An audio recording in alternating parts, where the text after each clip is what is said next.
c'est des gestes dont je me réjouis, mais je crois qu'il faut voir aussi la limite de l'opération. Je dis bien encore une fois une limite esthétique, et puis une limite aussi, y compris politique. Par exemple, Virginie Martin fait tout à fait remarquer, à juste titre, dans son livre, elle fait comme ça une espèce de passage en revue de toutes les distorsions de représentation intéressantes dans les séries. Elle reconnaît ou elle constate, elle observe que quand même le parent pauvre des invisibles accédant à la visibilité, c'est les classes sociales. Hein, je veux dire. Alors ça, c'est très intéressant quand même. Alors moi, évidemment, ça m'intéresse un peu. Tout de suite, ça me fait tiquer.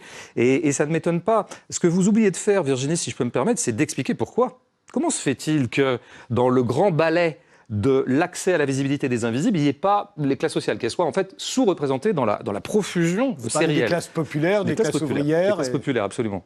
Moi, j'ai un début d'explication à ça. J'ai un peu réfléchi, du coup. Je me suis dit, mais comment... Effectivement, ça ne m'avait pas frappé, mais maintenant, ça me frappe. Je me dis, la première chose, c'est que peut-être que le cœur de cible, comme les séries fonctionnent beaucoup par identification, le cœur de cible de la série, c'est quand même la classe moyenne. Hein. C'est la classe moyenne mondiale. Chose qu'on dit assez peu, et je m'étonne. Alors peut-être qu'il y a des travaux de sociologie de la réception des séries, mais je ne les connais pas. Moi, en tout cas, en sociologie empirique, je constate que les classes inférieures ne regardent pas véritablement les séries dont on est en train de parler.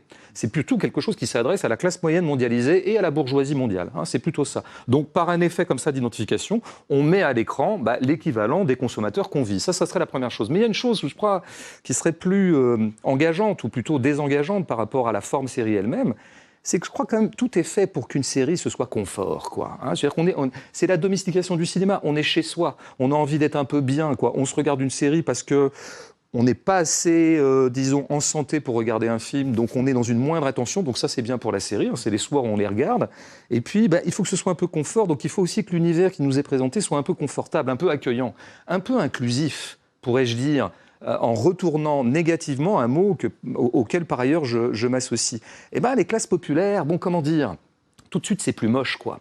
Hein, c'est des intérieurs plus moches, c'est moins cosy, c'est moins cocoon comme on aurait dit dans les années 90 quoi. Et je pense qu'il y a quand même un effet comme ça de confort. Et j'en viens quand même aussi à la limite, à mon avis, idéologique de Netflix, de ce qu'elle produit comme série, mais aussi d'autres plateformes, la limite idéologique, c'est qu'effectivement, on ne va pas dans les classes sociales et surtout, on ne va pas là où ça commence à faire mal. Parce qu'il ne faut pas que ça fasse trop mal quand même. On est là pour inclure, on n'est pas là pour diviser. Or, la grande politique divise, quoi. Hein, je veux dire, et donc, effectivement, je pense que globalement, si on devait, je vais être grossier, hein, je m'en excuse auprès de mes interlocutrices tout de suite, je vais être généralisant excessivement. Mais je pense que s'il y avait une analogie idéologique de la forme série, ça serait évidemment le centrisme.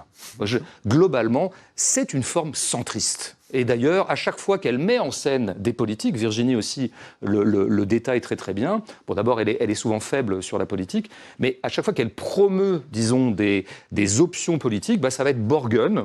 Toute la série est vraiment organisée dans la recherche de compromis permanents à la danoise ou à l'allemande entre le centre, la gauche et la droite, où ça va être bien sûr les fameux démocrates américains qui sont en gros les macroniens de là-bas, quoi. West Wing, exemplairement. Donc il faut voir aussi que ça va pas si loin que ça. C'est les déplacements subversifs que censément proposerait la série.